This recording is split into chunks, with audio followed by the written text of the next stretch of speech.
Hello, everybody. Happy Monday. What's going on? Hope everybody had a great weekend. Hope Neil, we were talking about beforehand, had a great American Thanksgiving. And it was a great day for me off too, because a lot of the people that we work with in the US didn't mean a whole lot on Thursday. So we also took a day off. Kyle didn't get a lot of code please messages that day. That's for sure. Oh, that was nice. You know what's funny though is I do, but I now can ignore them because everybody should be in the Gmail, which is great. I would like to think at this point that everybody for me, I kind of did a different strategy. I just never signed out. So I just never asked. That's the thing that's good for me is that because I never signed out of the email, I don't have to ask ever, which is good. Yeah, I know. That's awesome. What I hope for.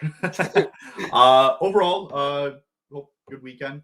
Good long weekend for you. Must have been nice. Yeah. Yeah, I went to a bunch. I did a double hockey day on Saturday. I saw the New York Sirens again. I was watching that game, actually. The Sirens game? The Sirens game. I was watching that game. I was in my hotel room. We were at our hotel room on Saturday, and I caught the third period of that game. Yeah. It was the Sirens home opener. Second year in a row that I did the home opener, and they dominated the game. They beat Vancouver 5-1. Beat the crap out of them, yeah. Sirens 2-1-0 to start the year. I mean, this is a team that has finished dead last in the first 2 years of the PWHL, and you're just hoping from the local area. You're hoping that this team could be really good. A lot of excitement, sold out crowd. It was great. And then sold out in Seattle too. Sold out in Seattle. What 19,000 at where the Kraken play? I think that's where they played that game. Yeah. It was in. It was. And then Vancouver played a sold out crowd at the Pacific. Is that what they call it? Pacific Coliseum. Yep. Right. Pacific Coliseum. Yep. Right. And then I went to the Devils game against the Flyers. That was the Hockey Fights Cancer night. I got a funny thing to tell you, actually. That game was so frustrating because, I don't know, it's just one of those games where, and you've seen it, Kyle, where the team plays like crap for 2 periods. You're down by 2 or 3 goals. Then you start making this ferocious comeback. You cut the deficit to 1 with 11 minutes to go in the game, and you just can't get the next goal and you lose. Yeah. And it was funny because Daniel Vladar beat Jacob Markstrom in that game. I was going to message you about that. And what's funny is that Dan Vladar has a unbelievable stat line against the Devils in his career. And that was probably the worst game he played. But I mean, it is what it is. I think it was still a great night, a lot of fun. And I like doing doubles. When you have the opportunity to do it, I highly recommend if you can. I mean, obviously it's not possible in a lot of cities, but there was a lot of big hockey. There was also college hockey at Madison Square Garden. Well, so before you move on though, I have a very funny story though, real quick, because my significant other who we're in a survivor pool at her workplace, right? Okay. And so it's you and you do it once a month, and you put $10 in. It goes towards some dancing team here in town, whatever, right? Okay. It's just to support it, right? But anyway, it's a fun thing. Sure. And so you pick a team that you think is going to win, and it started on Saturday, and so the next date would be tomorrow, right? Where you would pick a team to win a game, but you can't pick the same team, and it's a survivor thing. You only pick one team. Only one team. So you do one team that day, but then you can't pick them again on the next date. So Saturday. Yeah. Okay, I got it. For example, she picked Edmonton on Saturday. They won, and Tuesday she's got Vancouver or something like that, right? So you just whatever you have and it's the longest person who can survive the longest, right? And whoever survives the longest wins the pot, right? I had New Jersey on Saturday. Oh, jeez. You should have picked them Friday. Bro, I had to pick them. I realized this. I picked them before Jack Hughes got injured. Oh, okay. Yeah. All right, I get it. This was a little far back, right? Because they have to prepare it. They didn't and they'll do a new one again, and it'll start up again. They'll do another one, whoever wins, for the first little bit here, they'll run it up again the new year. This is the second time this year we've done it. The first time around, I lasted 4 games, so I had 3 teams win in a row. Wow. Good for you. So it might get better though, because now you're going to start seeing some separation, hopefully, and you're going to finally figure out what teams are good and who teams are not. Yeah. But I was like, okay, like it's Philly, like you should be okay, and then they weren't. So Well, I'm out, and she's moving on to the next day. So yeah, I mean the that was Devils tough. certainly had the Devils' number in the first 2 games of the season this year, just like scoring goals like crazy. But yeah, no, Yeah. that's fortunate. So we And the all funniest thing is, out of all of this, and we're gonna get into Flames talk here because it matters, right? So they play on, I believe, so they'll play tomorrow in Nashville, right? That's gonna be Tank Bowl like crazy. We'll talk that's about Tank that, Bowl and it's right? finest. So one of the days in this survivor pool is Thursday. Okay. Mm-hmm. She picked Calgary at home against Minnesota. And I went, Okay. oh, that's not Well, good. with her luck, with how good she's been, she's probably going to be right, and they're going to find a way Oh, to win that probably. game. Oh, it's gonna be something I mean, stupid. Like they're gonna you win. look at Like, Minnesota's been really good of late. I mean, really good. yo, They've been Wallstead's been unbelievable. Wallstead. Holy You crap. know what's so funny is he got a shutout against the Oilers, and I'm thinking to myself, I'll never forget when the Oilers traded their pick to Minnesota so that the Wild could take Wallstead. And I was saying, even then, I was like, don't the Oilers need goaltending? Wouldn't this be like the right time to pick Wallstead? And they didn't. And I'm like, now it's Bro, just makes no sense. We'll get into all that. Let's start with Flames talk though, finally. First, before we get into the Southeast road trip in which the Flames went 1-1-1, we have actually extensions to talk about, and it goes into the conversation that we had last week in the tangent that we shut us had. all up, didn't it? And at first, it shut everybody up because all of a sudden, so the story was this.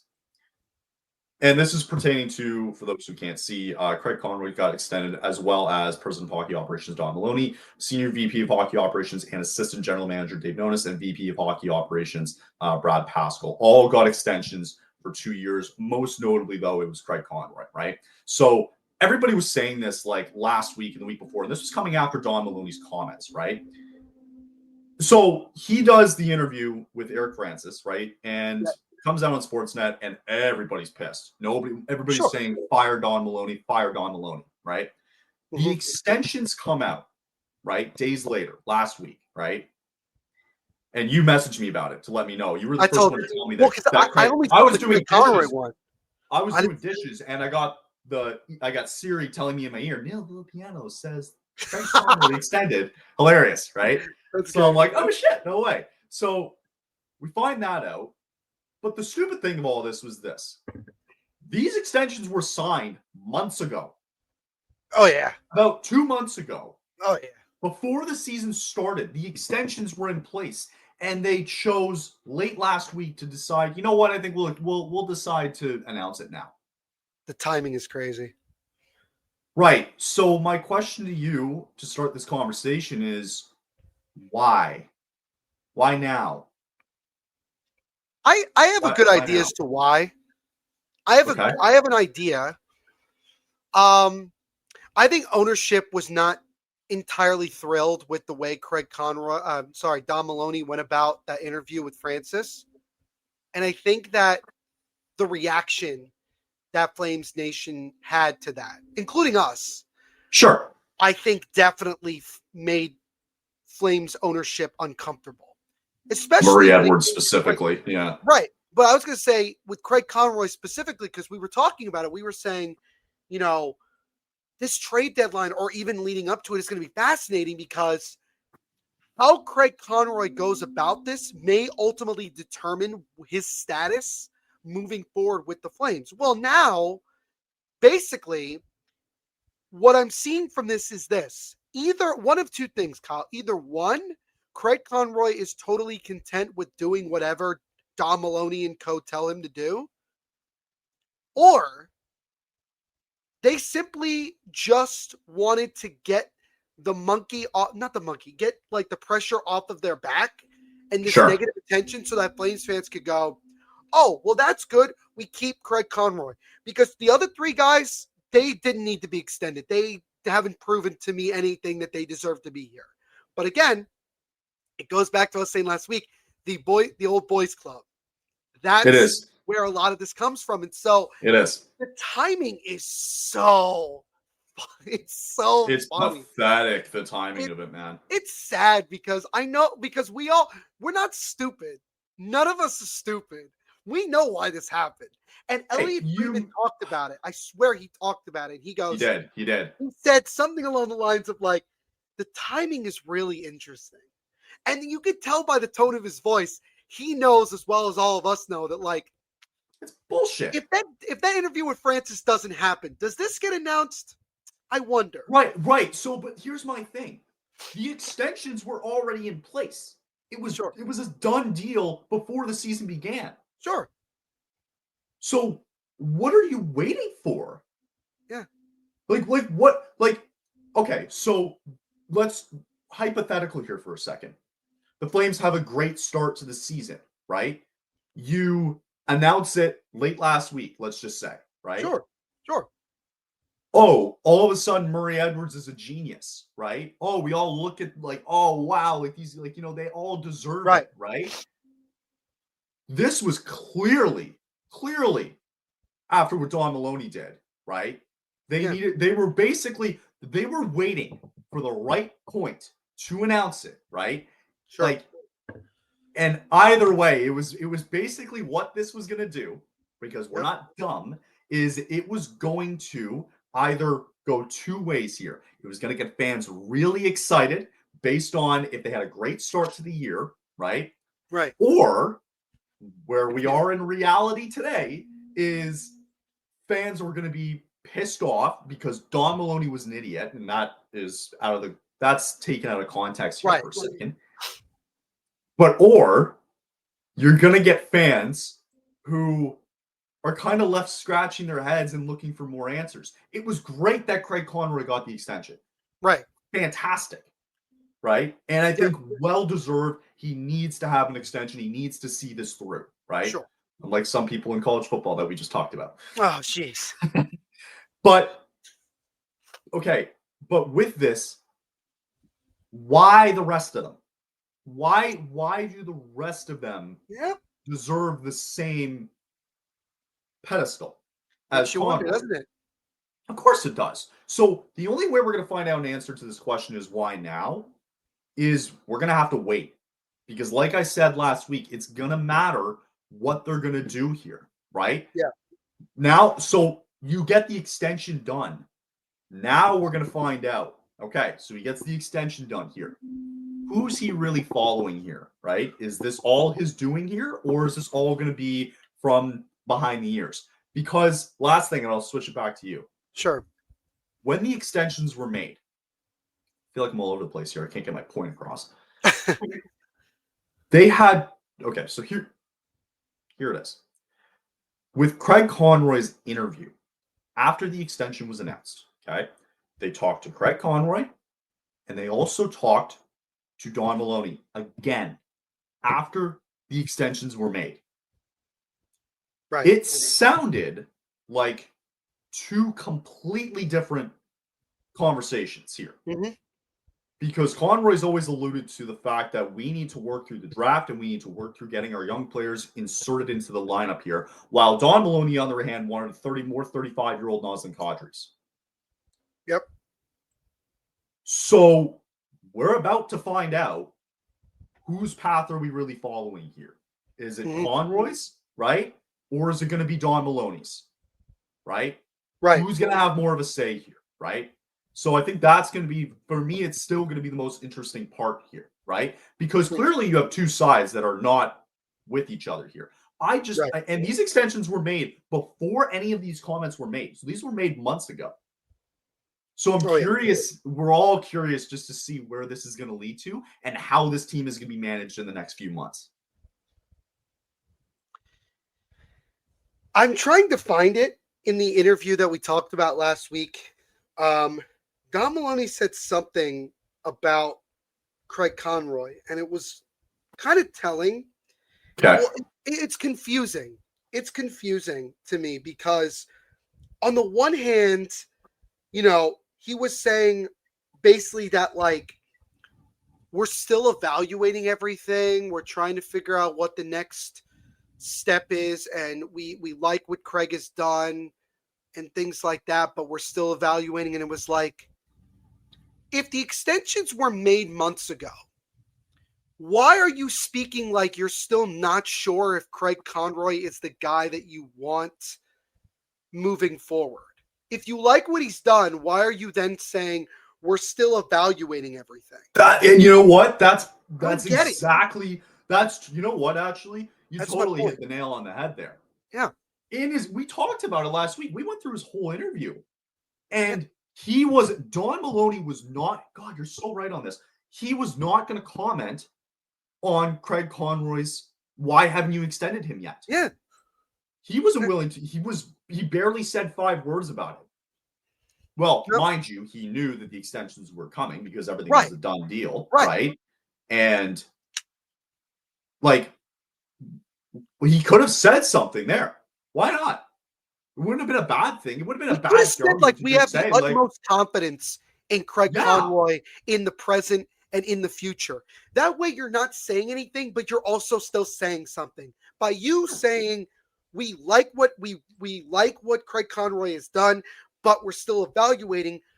What that tells me is that you're still not fully 100% confident that Craig Conroy is the guy you want moving forward. But then you signed him to this extension. Now, maybe Don Maloney is saying this in the sense of, we're still looking at it, and it doesn't mean that we can't fire him. Of course, Craig Conroy could be fired today after this extension. He could, because it's only a 2-year extension. It's not that long. Sure. But I think also it being only 2 years, again, tells you the same point that Don Maloney was saying. That I don't think that the Flames organization as a whole firmly is backing Craig Conroy. I think that they still want to go off of what Elliot Friedman said months ago about the reality that the ownership of the Flames wants this team to be relatively competitive by the time we get to the new building. Now, that's in 2 years, more or less 2 years. Says something about that extension. It says something about that extension, doesn't it? Doesn't it? Because by that time, the expectation, we would like to hope, especially getting more of the younger guys into the lineup and developing, that's a relatively competitive team. That maybe we get to where we were last year, where we were basically in the playoff hunt until the very last point in the season.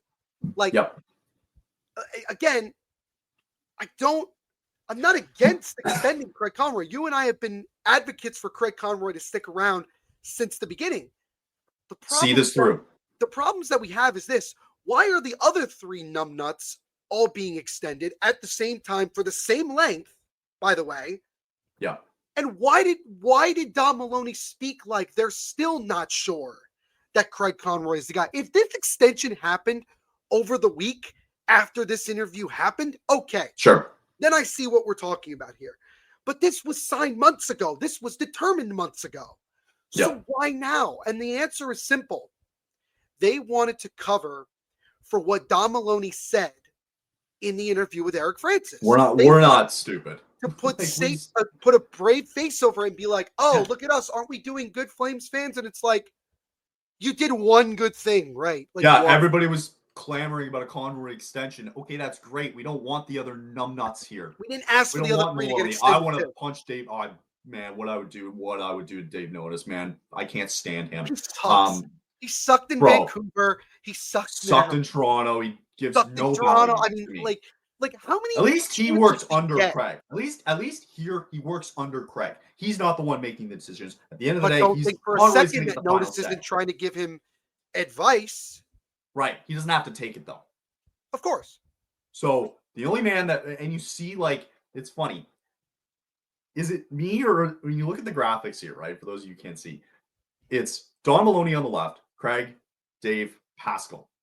That is the line of authority. Oh yeah. Okay. 100%. So man, these next couple of months are going to be fascinating to watch. But like, now we got to see what happens with these veteran players. Like, are we actually going to do the thing that we all pretty much expect them to do and should do? And that is, with some of the guys that we have, Anderson, Coleman, Kadri, like, are we going to actually consider moving them?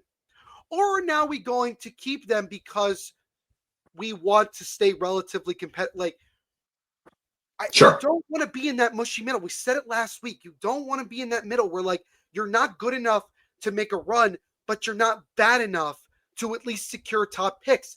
Look, it's true that Gavin McKenna may not be the consensus number 1 overall pick at this point, right?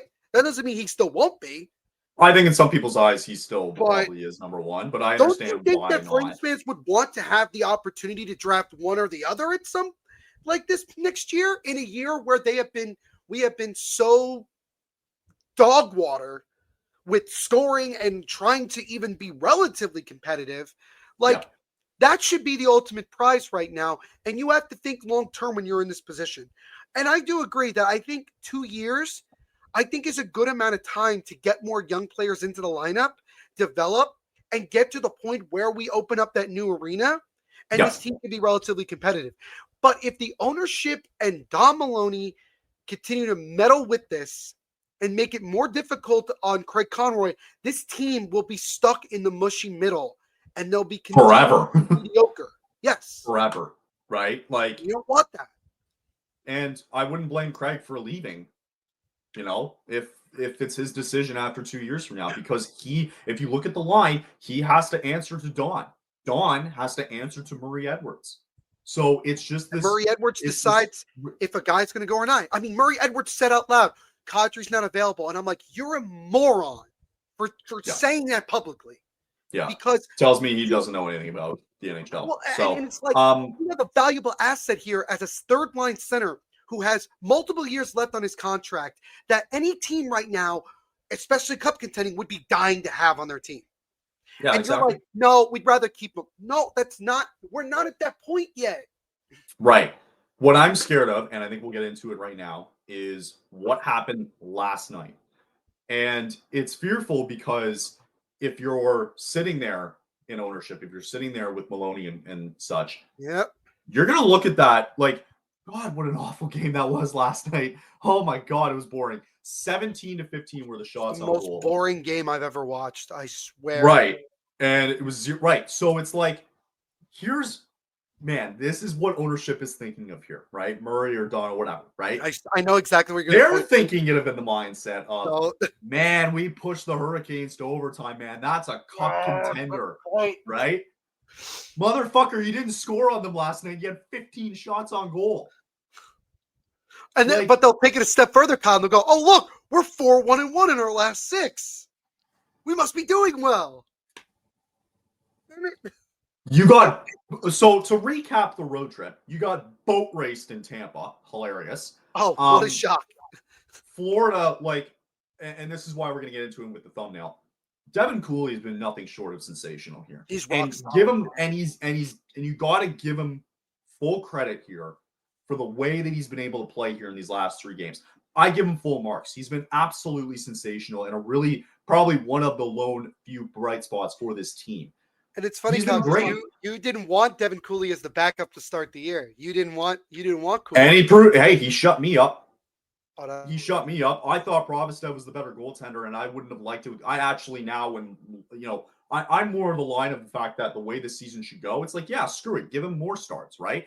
Because maybe this is something that boosts his call. I don't know, right? But I actually, with the way that this is going, I kind of like it. I kind of like the fact that Cooley's playing well because it's going to give him more starts, but it's also going to give a bit of a heads up to Dustin Wolf. Like, hey, man, I understand the season's not going to go well here, but there's always competition with goaltending. Even though you sign an extension, there's a guy pushing always. You. This is not discrediting the fact that he's still our number 1 for 100%. 7 years down the road. 100%. It's not discrediting that at all. It's just still a reminder that this is a tough league, man. And it's that's the thing. You're not going to be perfect every single year, right?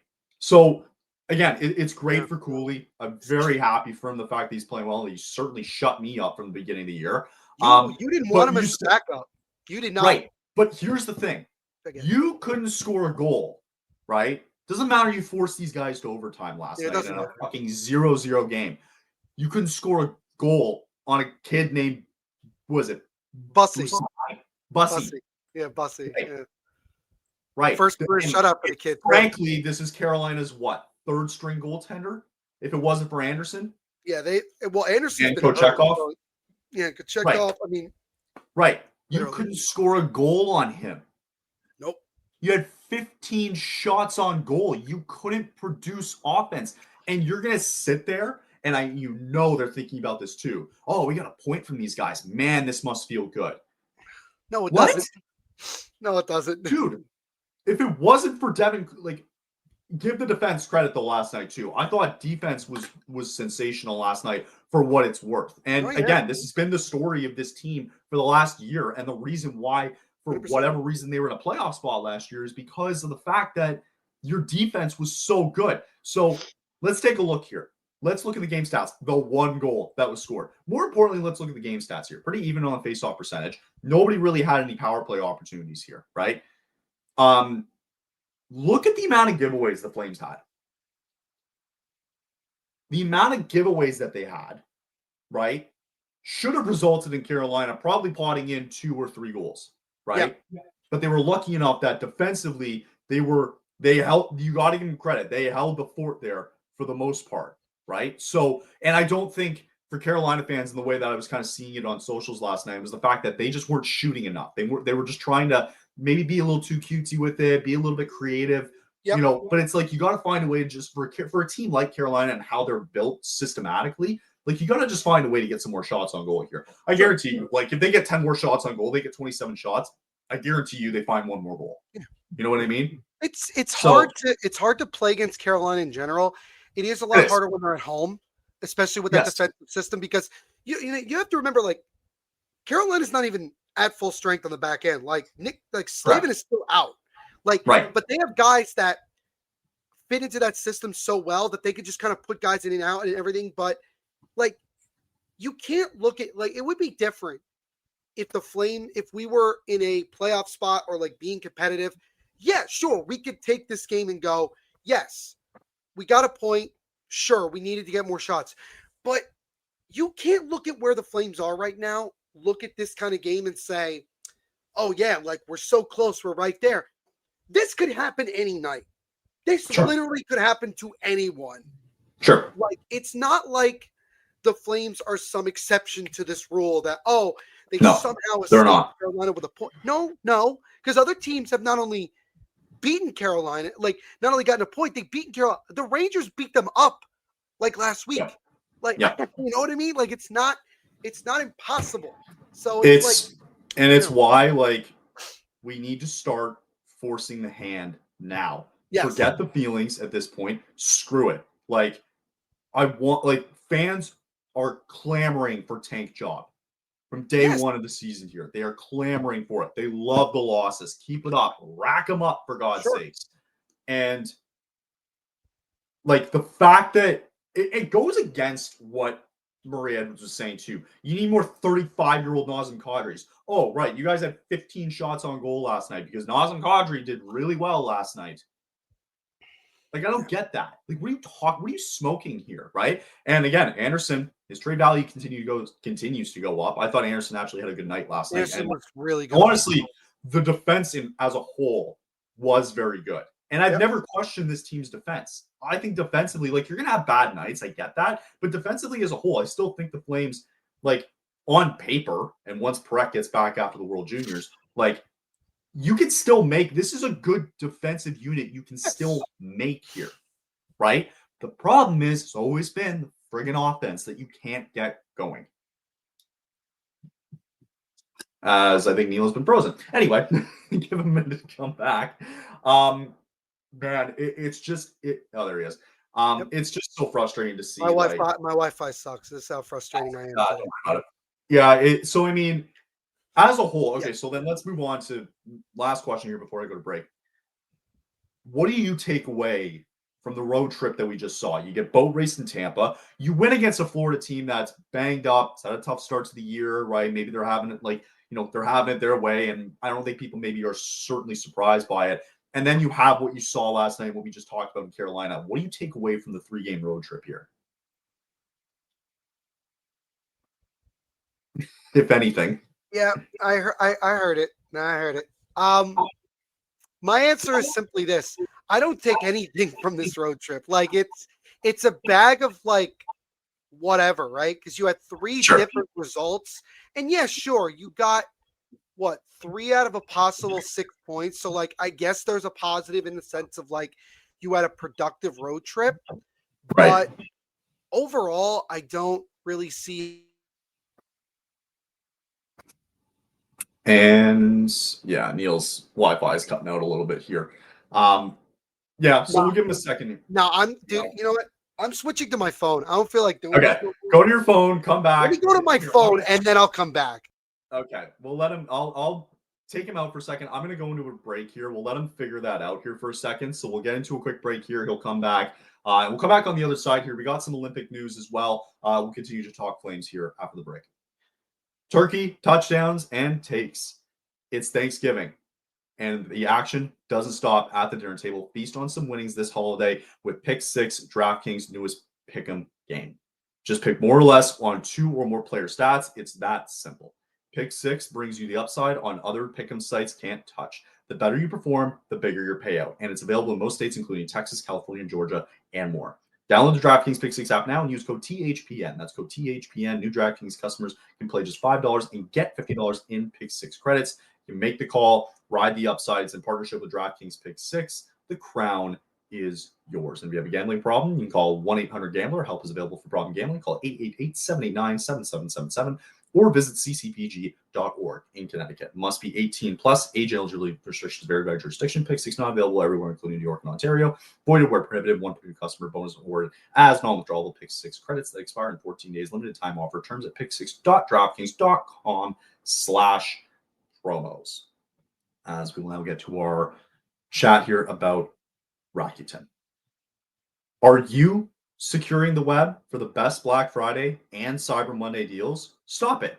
Get Rakuten. Rakuten is a shopping sidekick that gets you cash back on gifts for everyone on your list. Right now, you can get up to 15% cash back at the stores you love. You can even stack cash back on top of the biggest sales of the year. That's savings on savings. And it's more time shopping and less time searching. With Rakuten, you're always saving at your favorite stores on the things you're already buying. Cashback is automatically added to your account as you shop, and you can get paid via Interac e-transfer, PayPal, or checking. Now's the time to join, and it's up to 15% cashback, and it ends today, Cyber Monday. Plus, new members will receive a welcome bonus after minimum qualifying purchases. You just go to Rakuten.ca, download the app, or install the browser extension. That's Rakuten. Terms and conditions apply. All right. Neil, you doing okay there? I'm fine. All right. Fantastic. I'm pissed. This happens every now and then, but today I can't explain to you what's happening. I give up. It's just, I'm on my phone now. It's fine. Move on. Things happen. It's okay. Things happen. Move on. Do you want me to repeat what I said, or you want to just move on? It's fine. I don't. Sure. If you want to wrap up the conversation here about the road trip, go ahead. Yeah. Again, you got 3 out of a possible 6 points. Yay. It's just the only thing that has been consistent, I feel like this year, other than the inconsistency with scoring, is Devin Cooley. Sure. And I guess that's a positive because you can at least say to yourself, okay, maybe we have a legitimate good backup goaltender for Dustin Wolf, but Dustin Wolf's got to be better in general. I do agree with you that I think the defense has really not been an issue for me throughout the year, even at some of the games they've gotten blown out like they did against Tampa. It just kind of goes back to the lack of scoring, and it's just going to continue. That's going to continue to be the issue until proven otherwise. So yeah, that's what I get it. Okay. So again, we'll look ahead here.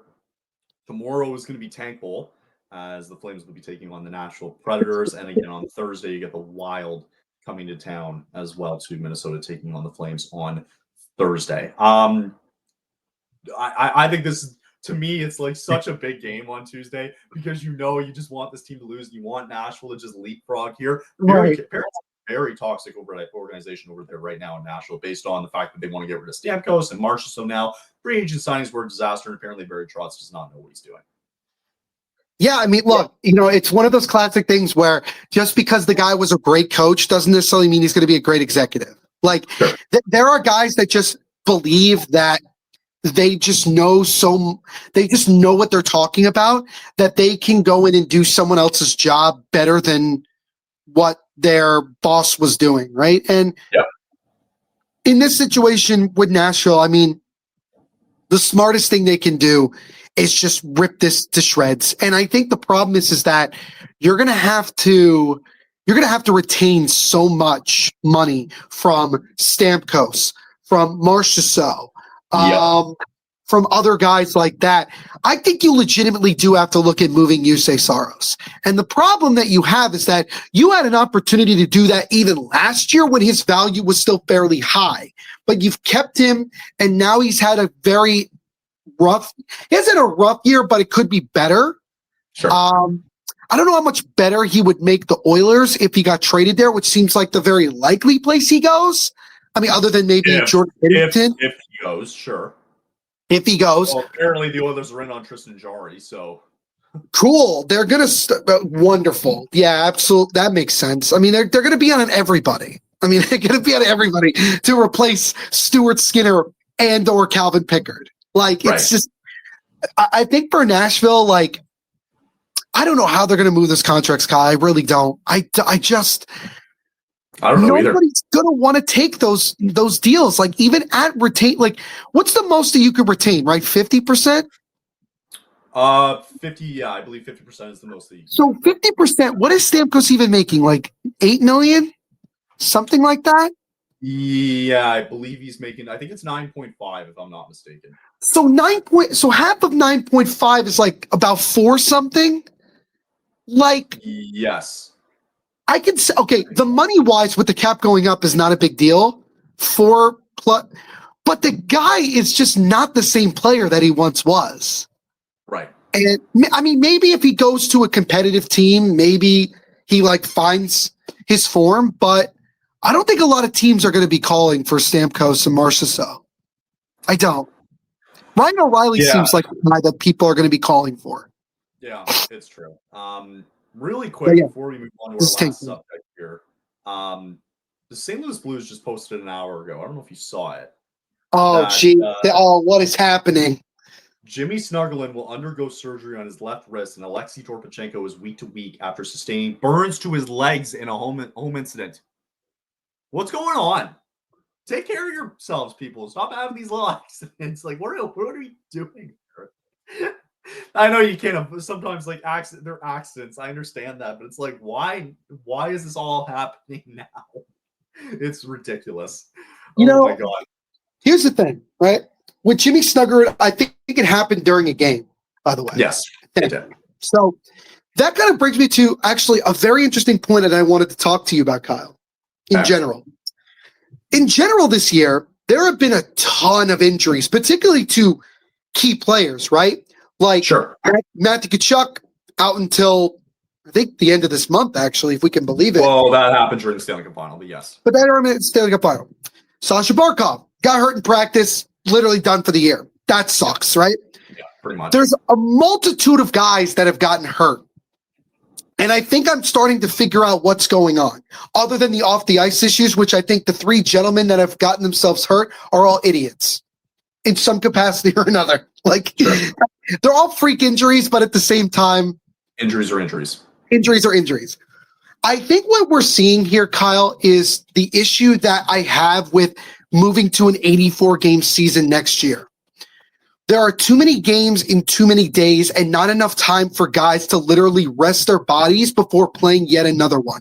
There's too many back-to-backs. The condensed schedule, particularly this year because of the Olympics and things like that, is too much. Like, I looked at one team, I think the Rangers play something like 16 or 17 games this month. Like this month. There's 31 days in December, and you're playing more than half of the days of this month. You're playing a game. You're not given a lot of time to rest. The guys that are going to benefit from the Olympics are the guys that are not going over there and playing. Those are going to be the guys because then they have essentially almost a month to rest, recover, and get themselves ready for the playoff push and getting into the playoffs, things like that. But with the amount of injuries that we're seeing right now, I worry that the NHL is going to, quote unquote, blame the Olympics for this, when in reality, the way that they have the schedule is wrong. And then you're going to add 2 more games next year to the regular season. You are once again creating even more of a condensed schedule. You're going to create more back-to-backs. You're going to create situations where guys are going to continuously get hurt. And the other thing is this, unless you're a diehard hockey fan, if you are a casual, you want to see the best guys on the ice. If they're not playing, those casual fans and the fans that you're trying to create are not going to watch. They're just not going to, because they're going to be like, well, I'm not going to watch the Leafs if Austin Matthews isn't playing. Oh, I'm not going to watch the New Jersey Devils if Jack Hughes is not playing. I'm not going to watch ABC team if X, Y, and Z is not playing. Sure. So it's just the NHL has to be smarter about the schedule making. They have to find a way to spread this. If that means you got to push back the Stanley Cup Finals into mid to late June, I really don't think people are going to complain that much. I genuinely don't think that that's going to be sure. Yeah, I get it. I think if you're looking at it from a business side of it, right, you're also not putting the best product on the ice, right? Nope. Right? You're not. Nope. You're simply just not. Nope. Your product is not where it needs to be. So you thinking that you're going to get more games out of this, like, look at the things that can happen. Look at Jack Hughes. Look at the things that happen off the ice that are just freak accidents, right? And all of a sudden he's out for 6 to 8 months. You're not having like you're right. So so the other thing, and what we're about to get into about the Olympics, if these guys go, McDavid, McKinnon, these guys start getting hurt, right? You're not putting and again, I'm not blaming the Olympics. It's the Olympics, right? I think the players should have a choice whether they want to go or not, right? I think it's up to them at the end of the day. If you guys want to go and participate in the Olympics, then that's up to you. Right. But at the end of the day, when you're just looking at it from an NHL's perspective, because the Olympics happen every 4 years, right? So you can't blame it. You got to be thinking, like, are you not doing yourself the benefit of giving your guys the best chance to produce on the ice? You said it with the Rangers. You have to play 17 games in 31 days. With the holidays coming up here. With the holidays too, yep. Right? Yep. Like, when are you going to be able to recover, right? Yep. So I think it's going to be fascinating to see, like, I bet you so many guys are looking forward to February, though, because they're going to get this long break, and that's going to be very much needed. And I think in a way it's nice, right? So you're definitely benefiting from the players who are not going. Like, they're the ones benefiting because they're the ones getting this much break, right? Yeah. So in a normal year, like, you just wonder, especially next year, like with 2 additional games, like, you're just wondering, are you really putting the best product on the ice? I'm not so sure. So I want to put a pin in that, though, because I want to get into with the Olympics coming up here, because it was reported that there is no backup plan if the arena itself is not ready to go. Construction, like it says here, it's very close. It's down to the wire here. I was reading that they needed to test this last year. The ice should have been ready. The arena should have been ready last year to test to make sure it's ready to go. Yeah. I don't know if these guys are going to end up playing. I really don't. You might not get it. Yeah. I don't think they're going to be ready to go. I don't think. And it's not just hockey, Kyle, because if that arena's not ready, there are other ice-related sports that may not happen either because of that. Curling coming up as well, too. Like, I know curling's big worldwide. Just figure skating, not happening. Skating, right? Like, we can get into it here, but just reading about this further here. So again, there's no backup plan. Again, it's the main ice hockey arena. So whether or not, I think, though, for events, and again, I could be wrong here, sounding stupid here, but I think this arena is specifically for hockey. Like, you're not going to be able to do curling there. Like, they're going to have that at different sites. They're going to have speed skating. There is, I think, 2 or 3 other arenas that they do have that are more designed for those. This arena that's being built and that has been being built is supposed to be strictly for hockey, I believe. So a test event is scheduled for January 9th to 11th. That is just over a month, or I think it's under a month, actually. Under a month, of when the Olympics are going to be going. Yep.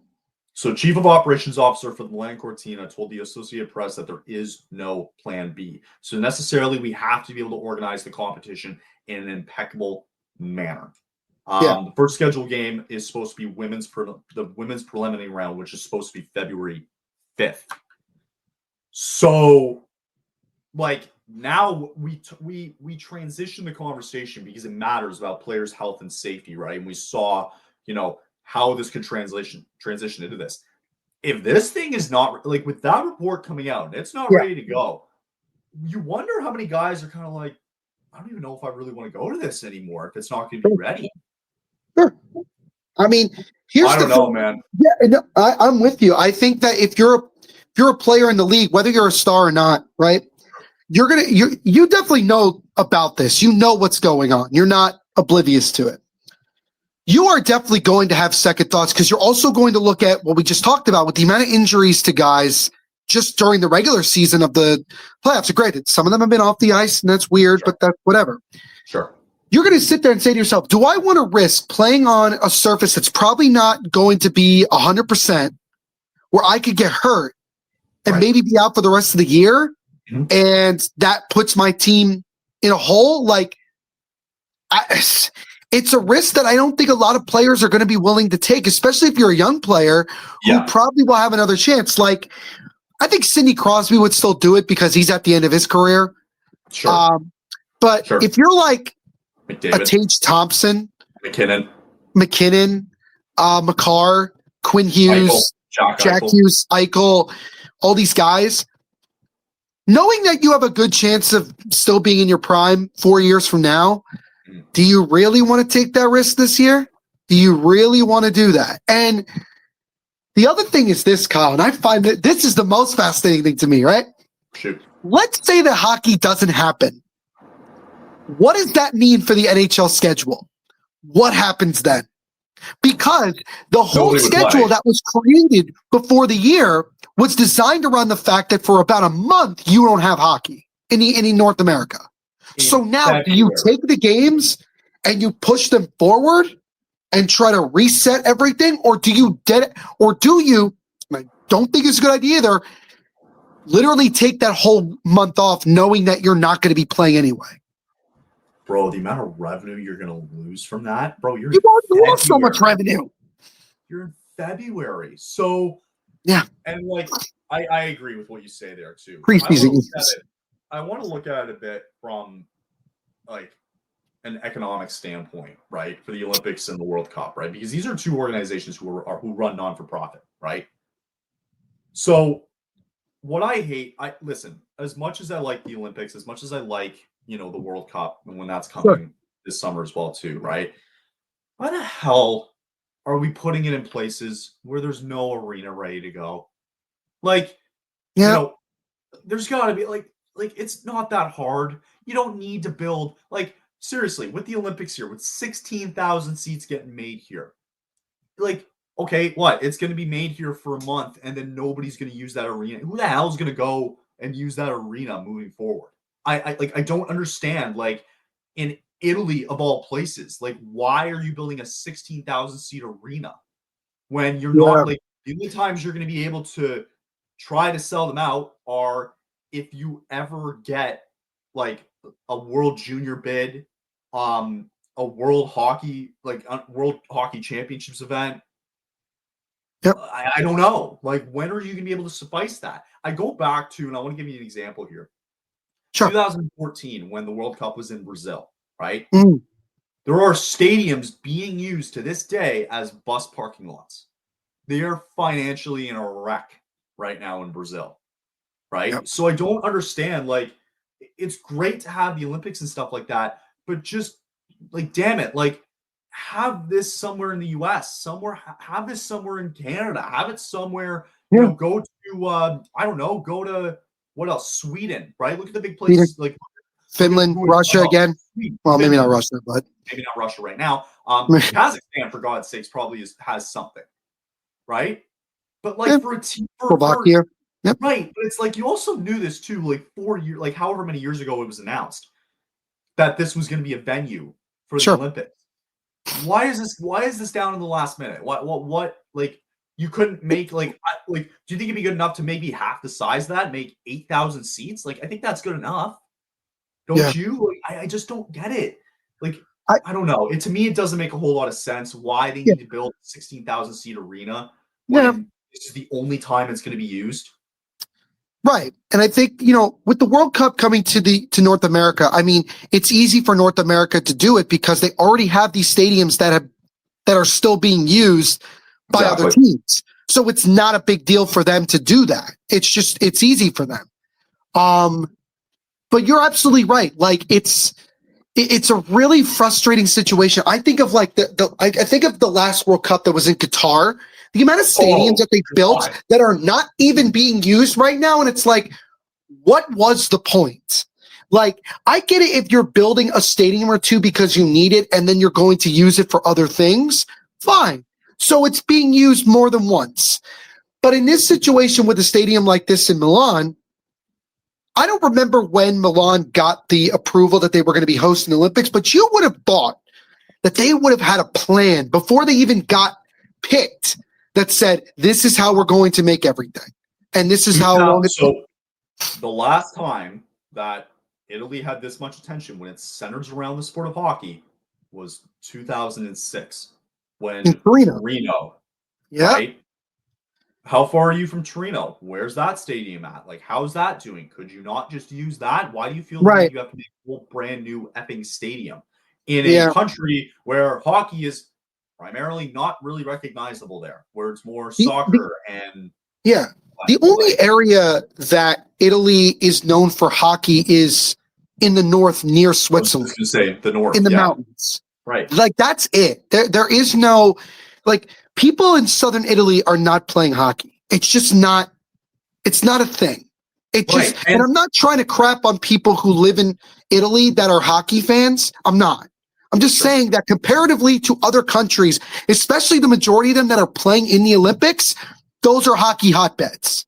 Yep. Like, and I get it. It's not just about hockey, right? There are all these other sports that are happening. But I think if you would have combined like Switzerland with Italy to make this Olympic happen, you could have it could have absolutely happened.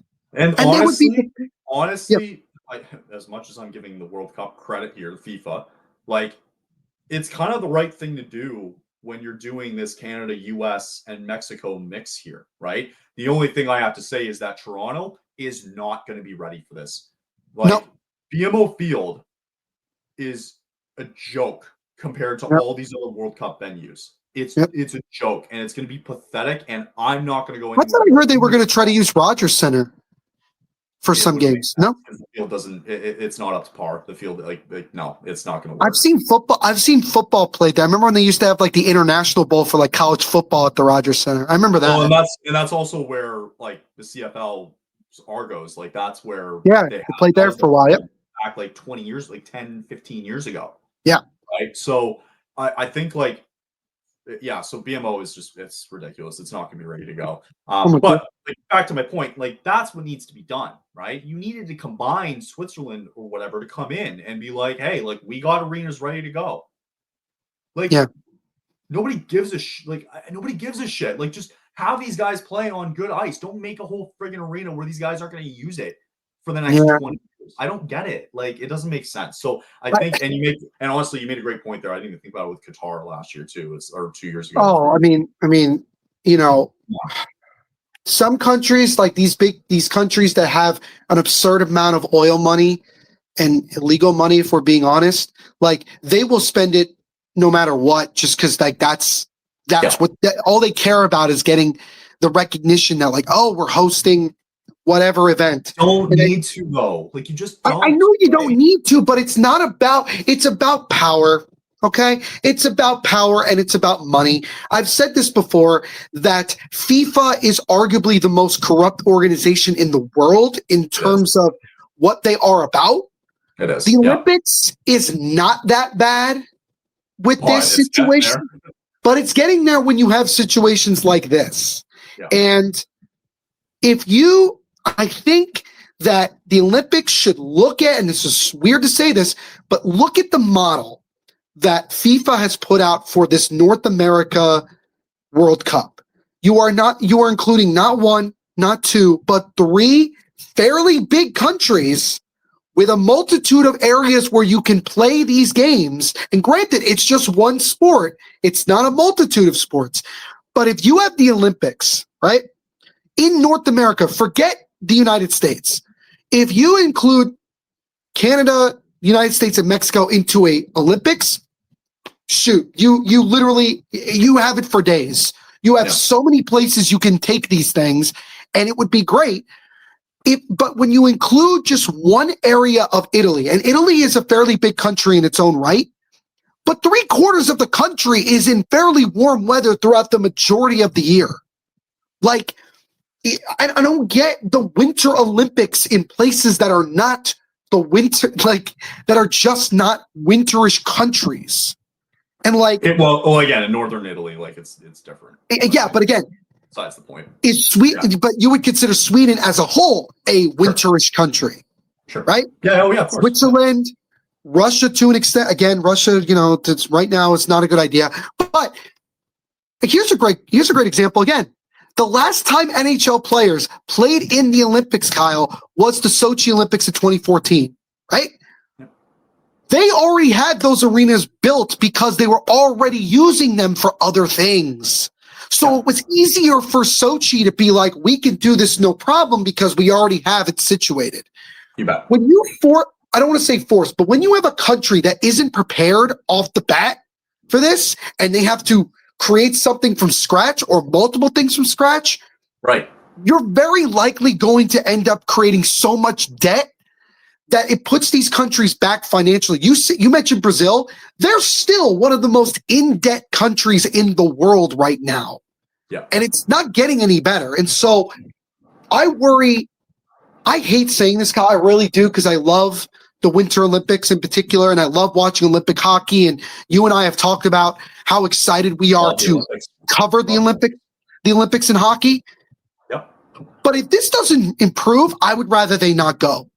I would rather they not go, because this is going to be a disaster. Somebody important, Kyle, like John Tavares in 2014, when he was playing for Canada, is going to get a season-ending injury. Not like an injury where he's out a couple weeks, like a season-ending torn ACL injury. And people are going to lose it again with all of this. So, but again, though, like it is the player's choice at the end of the day whether they want to go or not. They're the ones taking the risk, right? And the fans and the NHL want to be pissed off about it. Guess what? This happens once every 4 years. So that's the risk. Like there's a lot. Like there's risk every time you step on the ice too. Don't forget, right? There's risk every time. Like for John Tavares in 2014, right? What if it happened just before the Olympics, right? Like there's a risk every time you step outside of your house. Exactly, right? When you get out of bed and you crack your back the wrong way. I mean, look at several of the NHL players who have gotten hurt, not even playing. So. Right. So, like for injuries and all that, it's everyday risk, man. Right? You right. Cross the street wrong and you get ran over by a semi. Like honestly, but I'm just saying, like there's risk every day. Right? It's a little bit extreme, but it's risk every day. And that's just something that you kind of have to I don't like to bring into the conversation. It's like, that's something. But it has to be mentioned. It has to. Sure. But also too, again, like this is something these guys, like they're full well knowing going into it. There's nothing the NHL can really do about it. You can also say the same thing for the NBA and et cetera. Right. So, and I think it's likely, Kyle, I'll be honest. I think it's likely that whatever tests they do is going to be fine. And they're going to end up continuing this anyway. But it is a concern that we're having this discussion in December. And we're like, they're not ready yet.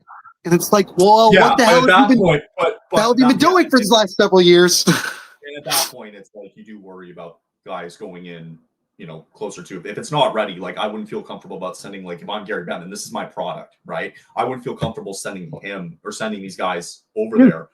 Well, you saw his comments he made a couple weeks ago. He was like, "Do I got to go over there myself and grab a shovel or whatever and do it?"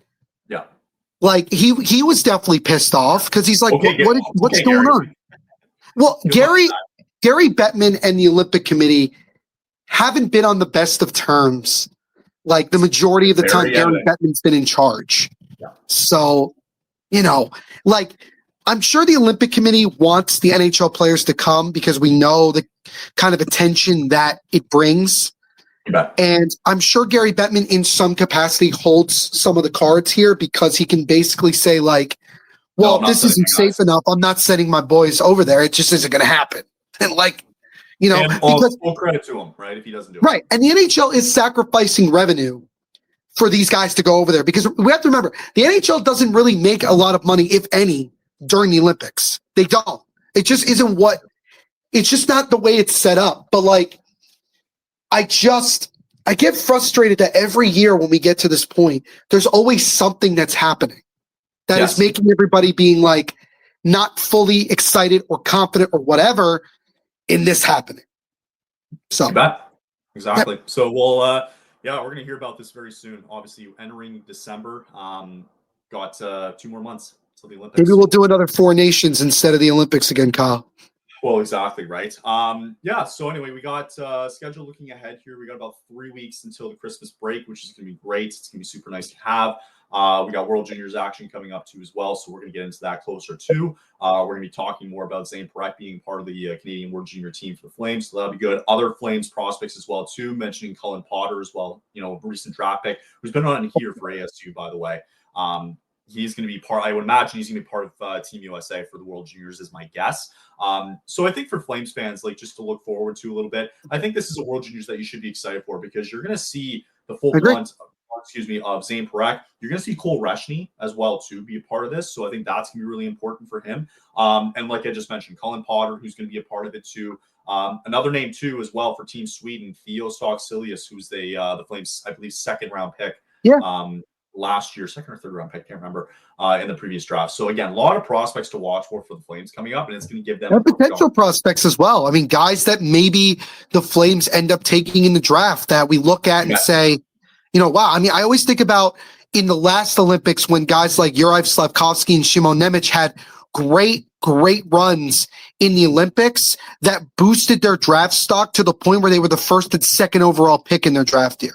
So huge transition, excuse me. And then also last thing, on Parekh, he was snubbed last year of a roster spot, and now to send him there, it's going to be a huge boost for him, and to kind of be a leader for a team almost, right? In high stakes situations in which Team Canada hasn't been really that great. That's important for him as well too. And I also think just again, I mentioned it at the draft last year about Cullen Potter, this kid, and his speed and his skill set.